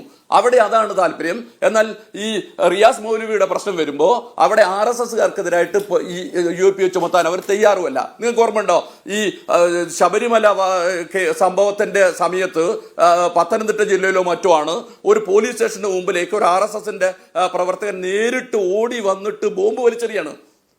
പോലീസ് സ്റ്റേഷനിലേക്ക് ബോംബ് വലിച്ചെറിയാണ്. ഇതിൽ പറയാ അൺലോഫുൾ ആക്ടിവിറ്റീസ് ഒന്നും വേറെയൊന്നും നടക്കാനില്ലല്ലോ. ആ സമയത്തെ തുടർന്ന് ആ പോലീസുകാർ പറഞ്ഞു ഇവർക്കെതിരായിട്ട് UAPA ചുമത്തണം. പക്ഷേ UAPA ചുമത്തില്ല. ഞാൻ UAPA ചുമത്തുന്നതിന് അനുകൂലിക്കുന്ന ആളല്ല. ആരുടെ പേരിലും UAPA ചുമത്തുന്നതിനോട് എനിക്ക് യോജിപ്പില്ല. പക്ഷേ ആ UAPA ഉൾപ്പെടെയുള്ള കാര്യങ്ങളെ ഒരു ഇടതുപക്ഷ മുഖ്യമന്ത്രിക്ക് ചേരാത്ത വിധത്തിൽ ഒരിക്കലും ഒരു ഇടതുപക്ഷ മുഖ്യമന്ത്രി ഇങ്ങനെ ചിന്തിക്കില്ല. നിങ്ങൾ ഓർക്കേണ്ട ഒരു കാര്യം, ഇപ്പൊ ജ്യോതി ബാസു ആണല്ലോ നമ്മുടെ ആദ്യത്തെ മുഖ്യമന്ത്രി. അത് ഒറ്റ കാര്യം പറഞ്ഞ് ഞാൻ അവസാനിപ്പിക്കാം. ജ്യോതി ബാസു ആഭ്യന്തര വകുപ്പ് മന്ത്രിയായിരിക്കുന്ന സമയത്താണ് ബംഗാളിൽ നക്സൽബാരി കലാപം നടക്കുന്നത്. ആ നക്സൽബാരി കലാപം നടക്കുമ്പോൾ അജോയ് മുഖർജി എന്ന് പറയുന്ന മുഖ്യമന്ത്രി പോലീസിനെ വിട്ട് ആ കലാപത്തെ അടിച്ചമർത്തണമെന്ന് ആവശ്യപ്പെട്ടപ്പോൾ ജ്യോതി ബാസു പറഞ്ഞത് ഞാൻ ഈ കസേരയിൽ ഇരിക്കുന്നിടത്തോളം നടക്കില്ല. കാര്യം എന്താണെന്ന് ചോദിച്ചാൽ ഈ ജനകീയ സമരങ്ങളെ അതുപോലെ തൊഴിലാളി സമരങ്ങളെ പോലീസിനെ ഉപയോഗിച്ച് അടിച്ചു അമർത്തുക എന്നുള്ളത് ഒരു ഇടതുപക്ഷ നയമല്ല.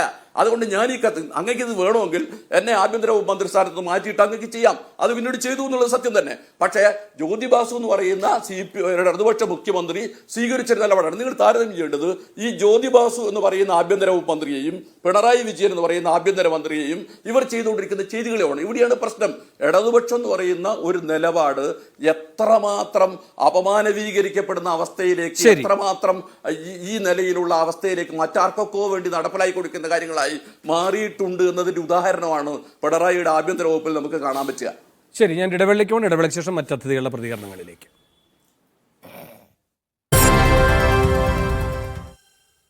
പോലീസിനെ പറ്റിയ മന്ത്രിയോ എന്ന സ്പെഷ്യൽ എഡിഷൻ ചർച്ച തുടരുകയാണ്.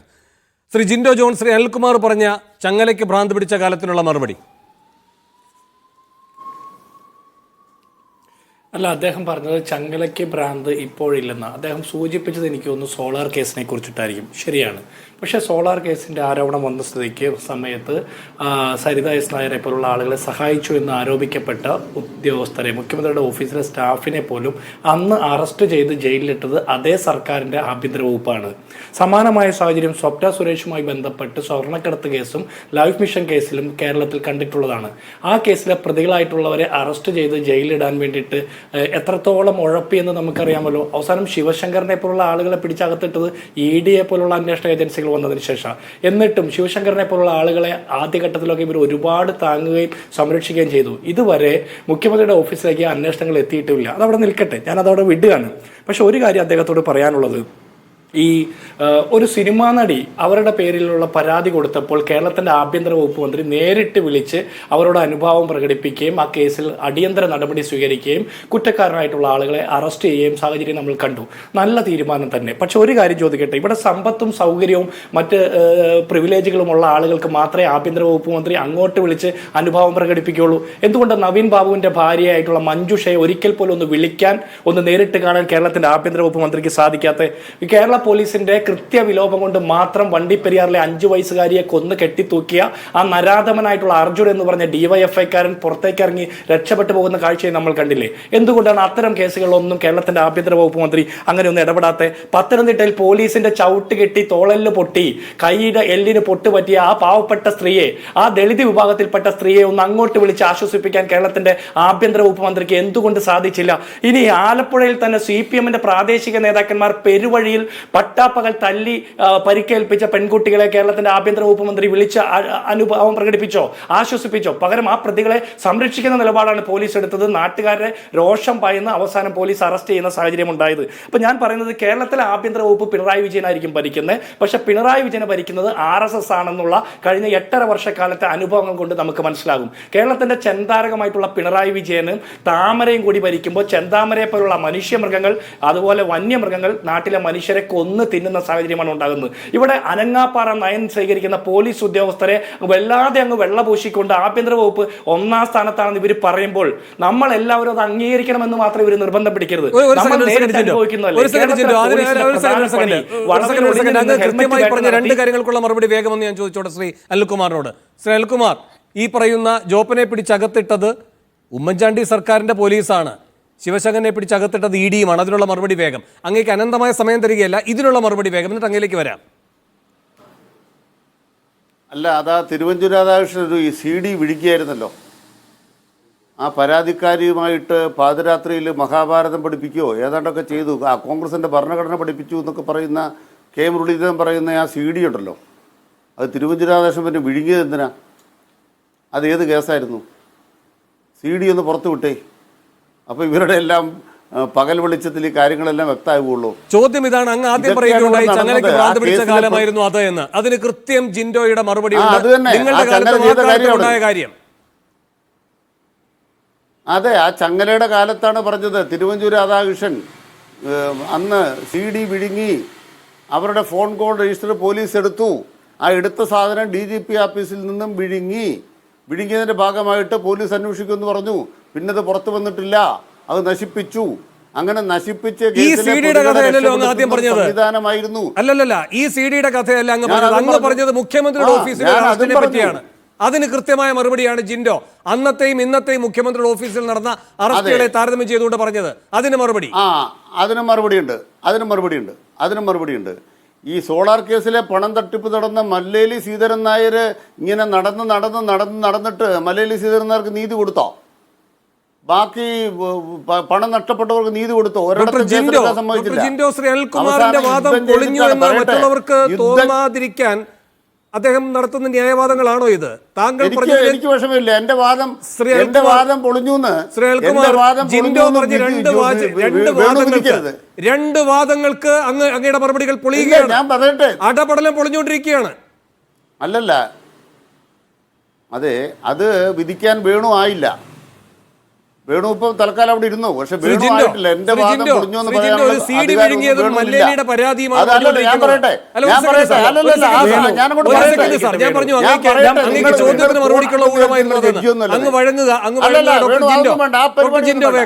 ആ പരിപാടി ഒന്നും വേണ്ട. ആ പരിപാടി വേണ്ട. അല്ല, കുറച്ചൊന്ന് പ്രകോപിതനാകും അനിൽകുമാർ, കാരണം അദ്ദേഹത്തിന്റെ വാദം പൊളിഞ്ഞിരിക്കുകയാണ്. ശ്രീ ജിൻഡോ വേഗം, എന്നിട്ട് നമുക്ക് അനിൽകുമാറിലേക്ക് പോവാം. ജിൻഡോ വേഗം. വാദം പൊളിഞ്ഞ് നിങ്ങൾ അവധിക്കുക. അല്ല വേണു, അദ്ദേഹം പറഞ്ഞത് തിരുവഞ്ചൂർ രാധാകൃഷ്ണൻ വിഴുങ്ങിയ CD CPM-ന്റെ 8.5 വർഷക്കാലമായിട്ട് കണ്ടെത്താൻ പറ്റിയില്ലെങ്കിൽ വിഴുങ്ങിയ CD പുറത്തേക്ക് വരുന്ന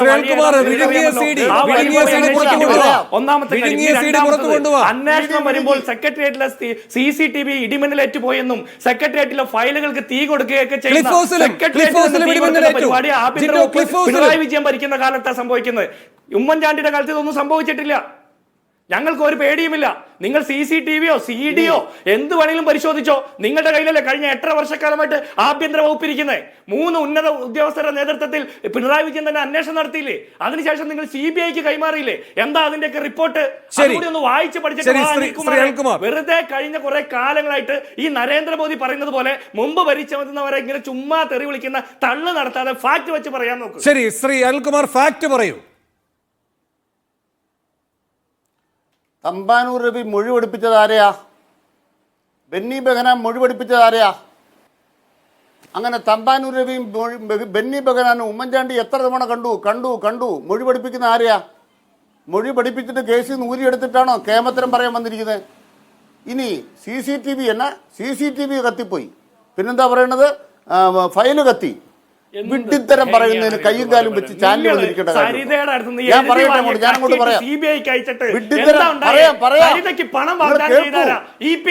കോടിയേരി ബാലകൃഷ്ണൻ നോക്കിയല്ലേ നിങ്ങൾ പണം കൊടുത്ത് സരിതയെ കൊണ്ട് മാറ്റി പറയിപ്പിച്ചില്ലേ? പരാതിയില്ലേ? നിങ്ങൾ എത്രത്തോളം കഥ എഴുതി അപസർപ്പക കഥകളെ പോലെ. എന്നിട്ട് അന്വേഷണം എന്തായി? തമ്പാനൂർ രൂപ ബെന്നി ബെഹനാനോ 8 വർഷമായിട്ട് ആഭ്യന്തര വകുപ്പ് കസേരയിൽ ഇരിക്കുന്ന ആരാ? പിണറായി വിജയനല്ലേ? ശ്രേൽകുമാർ, അങ്ങയുടെ പാർട്ടി നേതാക്കന്മാരെ പറഞ്ഞാൽ നോക്കുന്ന പോലെ ജിൻഡോയ്ക്കുമുണ്ട്. അപ്പൊ അദ്ദേഹം അതുകൊണ്ടാണ് ഇടപെട്ടത്. അങ്ങേക്ക് തുടരാം ശ്രേൽകുമാർ. വേണു, ഇതാ പരിപാടി എങ്കിലും എന്നെ വിളിക്കരുത്. കാരണം എനിക്കൊരു സമയം തന്നാൽ എനിക്ക് അവസരം തരണം. അതിൻ്റെ ഇടയ്ക്ക് വേണു ഇഷ്ടം പോലെ പുട്ടിന് പീരയിടുന്നുണ്ടല്ലോ. അതിൻ്റെ ഇടയ്ക്ക് ജിൻഡോ ഇതിന് ഞാൻ പറയുന്നതിനെല്ലാം ഇങ്ങനെ ഇടയ്ക്കിടയ്ക്ക് വേണ്ടാത്ത പറയുകയാണ്. വേണു ശബ്ദം കേട്ടിട്ടില്ല ബെന്നി ബെഹനാൻ ആരെയാണ് മൊഴി പഠിപ്പിച്ചത്? തമ്പാനൂർ രവി ആരെയാണ് മൊഴി പഠിപ്പിച്ചത്? അവർ തമ്മിലുള്ള ബന്ധം എന്താ? നമ്മൾ 3 തവണ കണ്ടോ 2 തവണ കണ്ടോ? മുഖ്യമന്ത്രി എവിടെ വെച്ച് കണ്ടു? ഏത് മുഖ്യമന്ത്രിയെക്കുറിച്ചാണ്? അങ്ങനെ രക്ഷപ്പെട്ടു പോകാൻ വേണ്ടി മൊഴി പഠിപ്പിക്കാൻ നടന്ന നാണം കെട്ടവന്മാർ വന്ന് ചർച്ച പങ്കെടുക്കുക. അതൊന്നും ഇങ്ങോട്ട് ഇറക്കണ്ട. ഇനി അടുത്ത കാര്യം കൊണ്ട് പറയാം. ഈ സ്വർണ്ണക്കള്ളക്കടത്തുമായി ബന്ധപ്പെട്ട എൻ്റെ ചോദ്യം എന്താണെന്നറിയോ? ഒന്നാമത്തെ ചോദ്യം, വേണു ഈ വാദം പൊളിയുന്ന വേണുവിനോട് ചോദിക്കുക, തിരുവനന്തപുരം വിമാനത്താവളത്തിലേക്ക് ദുബായ് വിമാനത്താവളത്തിൽ നിന്ന് സ്വർണം കടത്തിയാൽ സെക്രട്ടേറിയറ്റിലെ CCTV എന്നാ കിട്ടും? നിങ്ങൾ ജഡ്ജിയാണല്ലോ, നിങ്ങൾ ആ കേസ് വായിച്ചിട്ടുണ്ടോ? ജഡ്ജിയോട് ഞാൻ പറയാം, NIA കുറ്റപത്രത്തിൽ പറയുന്നത് എന്നാണെന്നറിയാമോ? ശിവശങ്കർ എന്ന് പറയുന്ന വ്യക്തിക്ക് ഈ സ്വർണ്ണക്കടത്തിനെ കുറിച്ച് അറിയില്ലായിരുന്നാണ്. നിങ്ങൾ ആദ്യം വായിച്ചു നോക്കിട്ട് വാദം പൊളിക്കാൻ നടക്കുന്നവർ. അതുകൊണ്ട് കോൺഗ്രസിന് വേണ്ടി BJPക്ക് വേണ്ടി നിങ്ങൾ ഇതുപോലെ കൂലിപ്പണിയായിട്ട് വരുമ്പോൾ അവരോട് ഞങ്ങൾ പറയാൻ ആഗ്രഹിക്കുന്നു. ഡിപ്ലോമാറ്റിക് ബാഗേജ് വഴി സ്വർണം കടത്തുന്നത് പിടിക്കാൻ പറ്റാത്ത എന്തുകൊണ്ടാ? അതുകൂടി പറയും. കരിപ്പൂർ വിമാനത്തിൽ സ്വർണം കടത്തി അത് മലപ്പുറം ജില്ലയെ ഇകഴ്ത്തി കാണിക്കാൻ വേണ്ടി പ്രചരണം നടത്തുന്ന ഒരുപാട് കാര്യം നിങ്ങൾ പറഞ്ഞല്ലോ. നിങ്ങളുടെ ആഭ്യന്തര വകുപ്പിന്റെ നേട്ടം തിരുവനന്തപുരം വിമാനത്താവളത്തിൽ ഡിപ്ലോമാറ്റിക് ബാഗേജ് വഴി സ്വർണം കടത്തിയത് എന്തുകൊണ്ടാണ് പിണറായി വിജയന്റെ പോലീസ് പിടിക്കാതിരുന്നത്? അതുകൂടി പറയും. വീണ്ടും വിഡ്ഢിത്തരം പറയുക. എന്താണെന്നറിയോ? തിരുവനന്തപുരം വിമാനത്താവളത്തിൽ ഡിപ്ലോമാറ്റിക് ബാഗിലൂടെ ദുബായ് കോൺസുലേറ്റിലേക്ക് ദുബായ് എമിറേറ്റ്സ് വിമാനത്തിൽ സ്വർണം കടത്തിയാൽ അത് പിടിക്കേണ്ടത് പിണറായി വിജയനാണെന്ന് പറയുന്ന കോൺഗ്രസ് നേതാവിന് നല്ല നമസ്കാരം പറയാം. ഇപ്പോൾ വാദം പൊളിഞ്ഞ ആരുടെയാന്ന് വേണുവിന് മനസ്സിലായല്ലോ. ദുബായിൽ നിന്ന് തിരുവനന്തപുരം വിമാനത്താവളത്തിലേക്ക് സ്വർണം കടത്തുന്നത് എമിറേറ്റ്സ് വിമാനത്തിൽ കൂടെ അല്ലല്ല. പറയട്ടെ വിമാനത്താവളത്തിൽ നിന്ന് നഗരത്തിലേക്ക് വരുന്ന ഒരു റോഡിൽ നിങ്ങളുടെ പോലീസ് സ്വർണം പിടിക്കില്ലേ?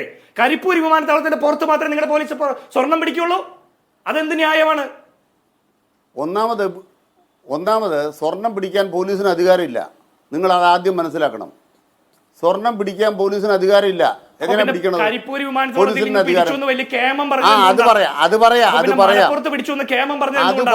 അങ്ങോട്ട് പറയാം. കേമത്തരം പറഞ്ഞു. എങ്ങനെ പിടിച്ചതെന്നറിയോ? അത് മനസ്സിലാക്കണം. കള്ള സ്വർണം കൊണ്ടുവന്നവന്റെ സ്വർണം ഉണ്ടല്ലോ, ആ സ്വർണം പിടിക്കുന്നതിനുള്ള സംവിധാനം വേറെയായിരുന്നു. അതിനാവശ്യമായിട്ട് അയാളുടെ വസ്ത്രത്തിലാണ് കൊണ്ടുവന്നതെങ്കിൽ വസ്ത്രം ഉരുക്കി സ്വർണം ഉരുക്കി കണ്ടെത്തി. ഇത് മോഷണ മുതലാണോ എന്ന് സംശയമുണ്ട് എന്ന് പറഞ്ഞ് ചാർജ് ചെയ്യും. ആദ്യം അത് മനസ്സിലാക്കണം. ബുദ്ധി വേണം. അങ്ങനെ ബുദ്ധിപൂർവ്വം സ്വർണം പിടിച്ച കേരളത്തിലെ പോലീസാണ് കൃത്യമായിട്ട് പിണറായി വിജയൻ്റെ പോലീസ്. ഈ BJPക്കാരൻ സ്വർണ്ണക്കള്ളക്കടത്ത് കടത്തിയപ്പോൾ പിടിച്ച പോലീസാണ് പിണറായി വിജയൻ്റെ പോലീസ്. അതുകൊണ്ട് പിന്നെ ഇവിടെ ശ്രീ ബാലകൃഷ്ണനും ചെക്കൂട്ട് സാറിനെയും ഞാനൊന്ന് ബഹുമാനിക്കണമല്ലോ. അവർ പറഞ്ഞല്ലോ ഇടതുപക്ഷത്തിൻ്റെ സ്വഭാവം അങ്ങ് പോയി. ഏതാപ്പം ഇടതുപക്ഷത്തിൻ്റെ സ്വഭാവം? ഇടതുപക്ഷത്തിൻ്റെ ഒന്നാമത്തെ സ്വഭാവം എന്താണെന്നറിയോ? ഇന്ത്യ രാജ്യം മുഴുവൻ ന്യൂനപക്ഷത്തെ വേട്ടയാടുമ്പോൾ കേരളത്തിൽ ന്യൂനപക്ഷത്തിന് സുഖമായിട്ട് കിടന്നുറങ്ങാം. ഇതാണ് ഈ പിണറായി സർക്കാരിൻ്റെ ഒന്നാമത്തെ നേട്ടം. ഒരു വർഗീയ കലാപത്തിനും ഒരു വർഗീയവാദിക്കും അഴിഞ്ഞാടാൻ കേരളത്തിൽ ഇടമില്ല. അതാണ് പിണറായി സർക്കാരിൻ്റെ ഒന്നാമത്തെ നേട്ടം. ഞങ്ങൾ തലയുയർത്തി പിടിച്ചാണ് പറയുന്നത്. ഇന്ത്യ രാജ്യത്ത് മതന്യൂനപക്ഷങ്ങൾക്ക് ഏറ്റവും സുരക്ഷിതമായി ജീവിക്കാവുന്ന ഇടമാക്കി കേരളത്തെ നിലനിർത്തിയിട്ടുണ്ട്. വർഗീയ ശക്തികൾ ഒരു ഭാഗത്തല്ല. ഇപ്പോൾ റിയാസ് മൗലവിയുടെ കൊലപാതകം പറഞ്ഞു, അതിലെ പ്രതികൾ 6 കൊല്ലം ജയിലിൽ കിടന്നു. പരമാവധി തെളിവ് കോടതി കൊണ്ട് കൊടുത്തു. ഒരു ജില്ലാ കോടതി തൽക്കാലം വെറുതെ വിട്ടു എന്നുള്ളതുകൊണ്ട് ഹൈക്കോടതിയിൽ അപ്പീൽ പോയിട്ടുണ്ട്. അതിൻ്റെ വിധി വരട്ടെ, കാണാം. ഞാൻ ജഡ്ജ്മെൻറ്റ് വായിച്ചയാളാണ്. അതുകൊണ്ട് ഒരു കേസിനകത്ത് മാത്രം വെച്ചിട്ട് സർക്കാരിനെ വിധിക്കരുത്. ഓരോ പോലീസ് ഉദ്യോഗസ്ഥനും സർക്കാരിൻ്റെ പ്രതീകമല്ല. തെറ്റായി പ്രവർത്തിക്കുന്ന പോലീസ് ഉദ്യോഗസ്ഥന്മാരുണ്ട്. 188 പേരെ പിരിച്ചുവിട്ടിട്ടുണ്ട്. ഇപ്പോൾ 2 പോലീസ് ഉദ്യോഗസ്ഥന്മാർ ഇവിടെ നടപടിയെടുത്തിട്ടുണ്ട്. അവിടെ വന്ന പോലീസിന് വീഴ്ച വന്നതുകൊണ്ടാണ് സസ്പെൻഷനും നടപടിയിലേക്കും പോയത്. എന്നാൽ നമ്മുടെ സമൂഹത്തിനകത്തെ ക്രമസമാധാന പാലനവുമായി ബന്ധപ്പെട്ട് മര്യാദയ്ക്ക് പ്രവർത്തിക്കുന്ന പോലീസ് സേനയും ത്യാഗനിർഭരമായി പ്രവർത്തിക്കുന്ന പോലീസ് സേനയും ഇവിടെ ഉണ്ട്. മുഖ്യമന്ത്രി പറയുകയുണ്ടായി, ഒരു സെക്കൻഡ് സാർ, ഇപ്പൊ മുഖ്യമന്ത്രി ഇന്ന് പറയുകയുണ്ടായി ഈ വർഗീയ ലഹള ഇല്ലാത്തൊരു നാടാണ് കേരളമെന്ന്. അതിനകത്തൊരു സംശയവുമില്ല, അതൊരു വലിയ നേട്ടം തന്നെയാണ് അങ്ങും ഇപ്പോൾ പറയുകയുണ്ടായി. അതെന്തുകൊണ്ടാണ്? വർഗീയ ലഹള ഉണ്ടാക്കാനുള്ള ശ്രമങ്ങൾ അതുമായി ബന്ധപ്പെട്ട തൽപരകക്ഷികൾ നടത്തും. അത് മുൻകൂട്ടി കണ്ടുകൊണ്ടുള്ള പ്രതിരോധമാണ് പൊതുസമൂഹം നടത്തുന്നത്, സർക്കാർ സംവിധാനങ്ങൾ നടത്തുന്നത്, അതിൻ്റെ ഭാഗമായി നിശ്ചയമായും പോലീസ് സംവിധാനങ്ങളും നടത്തുന്നത്, അല്ലേ? അങ്ങനെ വരുമ്പോൾ ഇത്രാമത്തെ വർഷം വന്ന പോലീസുകാരനായതുകൊണ്ടാണ്, ഒരു സെക്കൻഡ് സാർ, ഇത്രാമത്തെ വർഷം ആയി ഒരു പുതുമുഖ പോലീസുകാരനാണ് വരുന്നതെങ്കിൽ ഇന്ന ഭാഗത്ത് വർഗീയ ലഹള ഉണ്ടാകും, ഇന്ന ഭാഗത്ത് വർഗീയ ലഹള ഉണ്ടാകില്ല, പരിചയസമ്പന്നൻ ആയിട്ടിരിക്കുന്നയാളാണ് അവിടെയുള്ളത് എങ്കിൽ പോലീസിന് ചുമതലയിൽ, അങ്ങനെ കരുതാൻ കഴിയില്ലല്ലോ. ഇത് പൊതുവായ ഒരു സംവിധാനം കാര്യക്ഷമമായി പ്രവർത്തിക്കുന്നതിന്റെ ഭാഗമായി ഉണ്ടാകുന്ന നേട്ടമാണ്. അവിടെ ഈ പൊതുവായ ഈ നേട്ടത്തെ അതിന്റെ ശില്പിയായി സ്വയം അവരോധിക്കുക. അതേസമയം ഇവിടെ ഒരു സസ്പെൻഷന്റെ കാര്യം പറഞ്ഞുകൊണ്ട്, അല്ലെങ്കിൽ അങ്ങ് പറയുന്നത് പോലെ ഒരു പുതുമുഖമാണ് അവിടെ എത്തിയത് എന്ന് പറഞ്ഞുകൊണ്ട് ആ വീഴ്ചയെ ലഘൂകരിക്കുക, ഇത് ശരിയല്ല. വാദം പൊളിഞ്ഞ് വേണുവിൻ്റെ ഇപ്പം എന്നാന്നറിയോ, ഒരു പോലീസ് എടുക്കുന്ന കാര്യത്തിൽ SHO എന്ന് പറയുന്നത് ഒരു കേസിനെ സംബന്ധിച്ച് ഇൻവെസ്റ്റിഗേറ്റിംഗ് ഓഫീസറാണ്. SHO എന്ന് പറയുന്നത് ആ കേസിലെ ഇൻവെസ്റ്റിഗേറ്റിംഗ് ഓഫീസറാണ്. അപ്പോൾ എന്താ വേണ്ടത്? അയാളുടെ ചുമതലയാണ് കൃത്യമായിട്ട് ഇത് കോടതിയിൽ എത്തിക്കുക എന്നുള്ളത്. അയാൾ ചെയ്തില്ല. ക്രിമിനൽ കേസ് വർഗീയ കലാപത്തിൻ്റെ രംഗത്ത് അങ്ങനല്ല. ആലപ്പുഴയിൽ സ്കോർ ബോർഡ് വെച്ച് കൊന്നല്ലോ, പാലക്കാട് സ്കോർ ബോർഡ് വെച്ച് കൊന്നല്ലോ. എങ്ങനെയാണ് കൈകാര്യം ചെയ്തത്? എങ്ങനെയാണ് കേരളത്തിൽ വർഗീയ കലാപം തടഞ്ഞത്? കുന്തിരിക്കാൻ കരുതിക്കോ, അവലും മല്ലും കരുതിക്കോ, നിങ്ങളുടെ കാലമ്മ വരുന്നുണ്ട്. ജയിലിലിട്ടപ്പോൾ പിണറായി വിജയൻ്റെ വീട്ടിലേക്കായിരുന്നു മാർച്ച്. സംഘി വിജയൻ എന്ന് പറഞ്ഞ് ഇങ്ങനെ പറയാം, പിണറായി വിജയൻ സുഡാപ്പി വിജയൻ എന്ന് പറഞ്ഞ അപ്പുറയും മാർച്ചുണ്ടായിരുന്നു RSSകാരുടെ.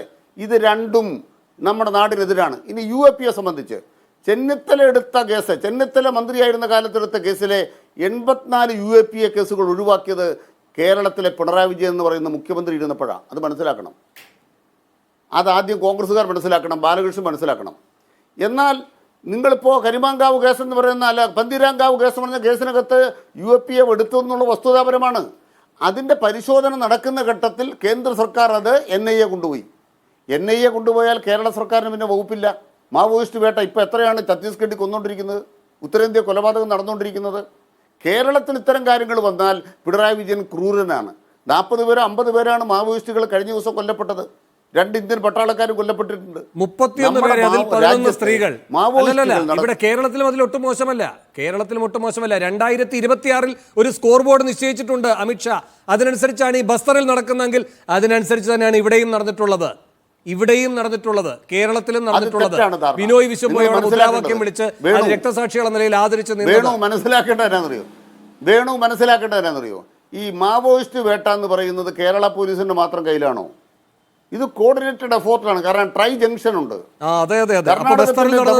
കേരളത്തിന്റെ അതിർത്തി അല്ലല്ല, അവിടെ മാത്രം അമിത്ഷായുടെ സ്കോർ ബോർഡിനെ ഇവിടെ നിന്ന് കൂടെ സംഭാവനയുണ്ട്. ശരി, എനിക്ക് അങ്ങനെ വരാൻ കഴിയുമെന്ന് തോന്നുന്നില്ല, സമയം കഴിഞ്ഞുകൊണ്ട്. ശ്രീ NV ആദ്യം വേഗം ഇടതുനയ വ്യതിയാനത്തിനുള്ള ശ്രീ അനിൽകുമാറിന്റെ മറുപടിക്ക് വേഗം അങ്ങയുടെ പ്രതികരണം.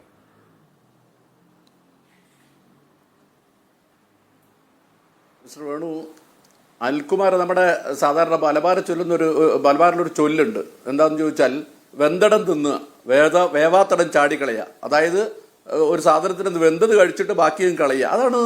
അതൊക്കെ ആ കാര്യങ്ങളൊക്കെ നടപ്പിലാക്കുന്നതിൽ അല്ല വളരെ വിദഗ്ധനാണെന്നും എനിക്കറിയാം. അതിലൊന്നും എനിക്ക് സംശയമില്ല. പക്ഷെ പ്രശ്നം എന്താണ്, ഞാൻ ഉന്നയിച്ച ഏറ്റവും പ്രസക്തമായ പ്രശ്നം എന്ന് വെച്ചാൽ ഇടതുപക്ഷ ഗവൺമെന്റ് എങ്ങനെ പ്രവർത്തിക്കുന്നു എന്നുള്ളതാണ്. അതിനോട് ഞാൻ ചില ഉദാഹരണങ്ങളൊക്കെ പറഞ്ഞത്, അതിനോടൊന്നും പ്രതികരിക്കുന്നില്ല. അതിന് പകരം കേരളത്തിൽ വർഗീയ കലാപം ഉണ്ടാകുന്നില്ല എന്നതാണ് അദ്ദേഹം പറഞ്ഞിട്ട്. ഞാൻ അതിലേക്ക് അവസാനം വരാം. അദ്ദേഹം പറഞ്ഞ മറ്റു ചില പ്രശ്നങ്ങളിലേക്ക് കൂടി പോകേണ്ടതുണ്ട്. അത് നമ്മൾ ഒരു പക്ഷേ ചില പ്രയോഗങ്ങളൊക്കെ എന്താണ് ബെന്നി ബെഹനാൻ മൊഴി പഠിപ്പിക്കാൻ പോയത്, അങ്ങനെയൊക്കെ. ഞാൻ അനിൽകുമാറിനോടൊരു കാര്യം പറയട്ടെ. ഇങ്ങനെ സ്വപ്ന സുരേഷ് പറഞ്ഞ ആൾക്കാരുണ്ട്, കുറെ ആൾക്കാർ മൊഴി പഠിപ്പിക്കാൻ പോയി. അവരൊന്നും പേരൊന്നും ഞാനിവിടെ പറയുന്നില്ല. ഇതൊന്നും അല്ലെന്ന് ഇവിടെ പ്രസക്ത ചർച്ചാ വിഷയം അതല്ല. നമ്മളൊരു ചർച്ചയിൽ അത്തരം കാര്യങ്ങളിലേക്ക് വരട്ടെ. അതുപോലെ തന്നെ പോലീസ് സ്റ്റേഷൻ ഇപ്പൊ എന്താണ്, യഥാർത്ഥത്തിൽ ഏത് എയർപോർട്ടായിരുന്നാലും ശരി, ആ എയർപോർട്ട് നിൽക്കുന്നതിന്റെ പുറത്തുള്ള പ്രദേശം എന്ന് പറയുന്നത് നമ്മുടെ സംസ്ഥാന സർക്കാരിൻ്റെതാണ്. അതായത് നമ്മുടെ ആഭ്യന്തര വകുപ്പിന് അവിടെ സ്വർണം കടത്തായിരുന്നാലും ശരി, അതുപോലുള്ള എല്ലാ കാര്യത്തിലും ഇടപെടാൻ പറ്റും എന്ന് തെളിയിച്ചതിന്റെ കാര്യമാണല്ലോ ഈ കരിപ്പൂരുള്ളത് പറഞ്ഞത്. ഇതേപോലെ തന്നെ മറ്റു സ്ഥലങ്ങളിലും പറ്റും. ആരുടേതാണ് സ്വർണം, എന്തിനാണ് കൊണ്ടുപോകുന്നത്, എങ്ങോട്ടാണ് കൊണ്ടുപോകുന്നത് ഒക്കെ കേരളത്തിലെ പോലീസിന് അന്വേഷിക്കാൻ പറ്റും. ഇതൊക്കെ ED അന്വേഷിക്കേണ്ടതാണ്, ഞങ്ങളുടെ ചുമതലയല്ല എന്ന് പറയുന്നത് നിക്ഷിപ്ത താല്പര്യങ്ങളുടെ ഭാഗമായിട്ടാണ്. അതല്ലാതെ അതിനകത്ത് മറ്റെന്തെങ്കിലും പ്രശ്നങ്ങളുണ്ടെന്ന് എനിക്ക് തോന്നുന്നില്ല. അതുപോലെ തന്നെ ഈ അലൻ താഹ കേസ് NIA ഏറ്റെടുത്തത് കൊണ്ടാണ് പിന്നെ നമുക്ക് വേറെ നിവൃത്തിയൊന്നും ഇല്ലാത്തത് എന്നാണ് പറയുന്നത്. ഈ അലൻ കേരളത്തിന്റെ ആഭ്യന്തര വകുപ്പാണ് ചാർജ് ചെയ്തത്. UAP ചാർജ് ചെയ്തുകൊണ്ടാണ്. UAP ചാർജ് ചെയ്യുന്ന തലയ്ക്ക് വെളിവുള്ള എല്ലാവർക്കും അറിയാം. UAP ചാർജ് ചെയ്ത് കഴിഞ്ഞാൽ സ്വാഭാവികമായിട്ട് അത് NIA ഏറ്റെടുക്കാൻ പറ്റും. UAP ചാർജ് ചെയ്തതിന് ശേഷം NIA ഏറ്റെടുത്തു എന്ന് പറഞ്ഞിട്ട് വെറുതെ കലാപം നടത്തിയിട്ട് കാര്യമുണ്ടോ, അല്ലെങ്കിൽ വെറുതെ വർത്താനം പറഞ്ഞുകൊണ്ട് കാര്യമുണ്ടോ? ഇനി വേറെ കാര്യമാണ്, എനിക്ക് ഓർമ്മയുണ്ട്, ഒരു കേരളത്തിലെ ഒരു ഹൈക്കോടതി ജഡ്ജിയുടെ മകനായിരുന്ന ഒരു മനുഷ്യന്റെ UAP കോടതി എടുത്തു കളഞ്ഞു. നിങ്ങൾക്കറിയാവോ, പിണറായി വിജയന്റെ ആഭ്യന്തര വകുപ്പ് ഈ UAP പുനഃസ്ഥാപിക്കണം എന്ന് പറഞ്ഞിട്ട് കോടതി പോയതാ. അതുപോലെ തന്നെ നക്സലൈറ്റ് വേട്ടയെ കുറിച്ച് 8 പേരെയാ കേരളത്തിൽ കൊന്നത്. ബസ്തർ എന്നൊക്കെ പറയുന്നത് ഈ നക്സലൈറ്റുകളുടെ വിമോചിത മേഖലയാണ്. കേരളത്തിൽ അത്തരത്തിലുള്ള എന്തെങ്കിലും ഒരു അക്രമം, കാട്ടിലെ ഒരു മുയലിനെ വെടിവെക്കുന്ന പടി പോലും കേന്ദ്ര ഫണ്ട് കിട്ടൂ. തണ്ടർബോൾട്ടിനുള്ള കേന്ദ്ര ഫണ്ട് ഇടപെടുകയാണ്. കേന്ദ്ര ഫണ്ട് കിട്ടുന്നത് മാത്രമല്ല, തണ്ടർ ബോൾട്ടിനുള്ള കേന്ദ്രമൊന്നുമല്ല, കേന്ദ്ര ആഭ്യന്തര വകുപ്പിനെ സന്തോഷിപ്പിക്കുക കൂടിയാണ്.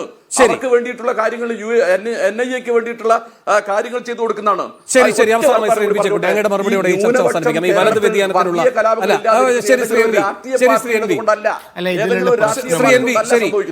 ഇതിലുള്ള പ്രശ്നം വേണോ? യഥാർത്ഥത്തിൽ ഇടതുപക്ഷ രാഷ്ട്രീയം എന്ന് പറയുമ്പോൾ നമ്മൾ മനസ്സിലാക്കുന്ന ഒരു രീതിയുണ്ട്, പക്ഷെ പിണറായി വിജയൻ മനസ്സിലാക്കുന്ന വേറെ രീതിയിലാണ്.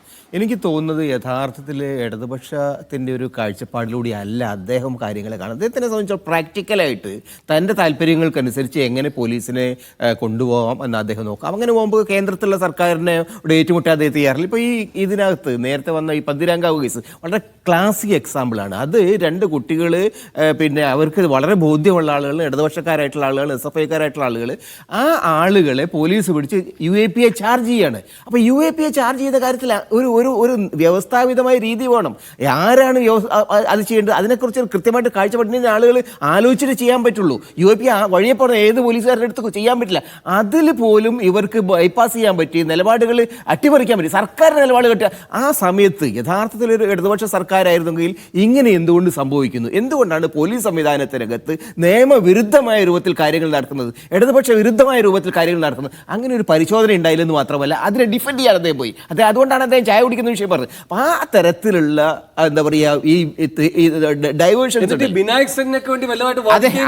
ആളുകൾ പലതും അലന്റെയും താഹയുടെയും കയ്യിൽ ഈ ചുവപ്പ് പുസ്തകങ്ങളായിരുന്നെങ്കിൽ ബിനായക് സെന്നിന്റെ കയ്യിലും അത് തന്നെയായിരുന്നല്ലോ. കോടതി അത് ഞാനതിനെ അദ്ദേഹം ഇടതുപക്ഷ രാഷ്ട്രീയക്കാരനാണെന്നുള്ള നമ്മുടെ ഒരു കാഴ്ചപ്പാടിന്റെയാണ് പ്രശ്നം. അദ്ദേഹം അങ്ങനെ അംഗീകരിക്കുന്നില്ല.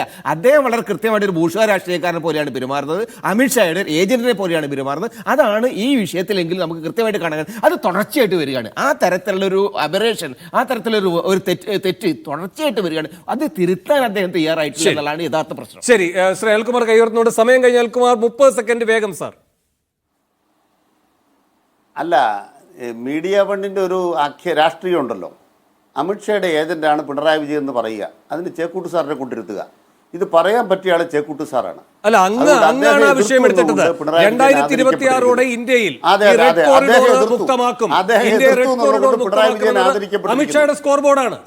അതെ, ചേക്കൂട്ടി സാർ എതിർത്തത് കൊണ്ട് പിണറായി വിജയൻ ആദരിക്കപ്പെട്ടിരിക്കുന്നു. നന്ദി, അതാ ഞാൻ പറയുന്നത്. ശരി ശരി, ആദരിക്കപ്പെടുന്നത്. എന്തായാലും ഇന്ന് പോലീസ് അതിക്രമവുമായി ബന്ധപ്പെട്ട കാര്യങ്ങളിൽ മുഖ്യമന്ത്രിക്ക് നിയമസഭയിലെ ഭൂരിപക്ഷത്തിന്റെ പിൻബലത്തിൽ കാര്യങ്ങൾ പറയാൻ കഴിഞ്ഞെങ്കിലും മഹാഭൂരിപക്ഷം എന്നത് ജനങ്ങളാണ്. ആ ജനങ്ങളെ ബോധ്യപ്പെടുത്താൻ മുഖ്യമന്ത്രിക്ക് കഴിഞ്ഞോ? ആ ചോദ്യം ഇപ്പോഴും ബാക്കി നിൽക്കുകയാണ്. വളരെയധികം നന്ദി. ചർച്ചയിൽ പങ്കെടുത്ത എല്ലാവർക്കും. സ്പെഷ്യൽ എഡിഷനിൽ ഒരു ഇടവേള കൂടി.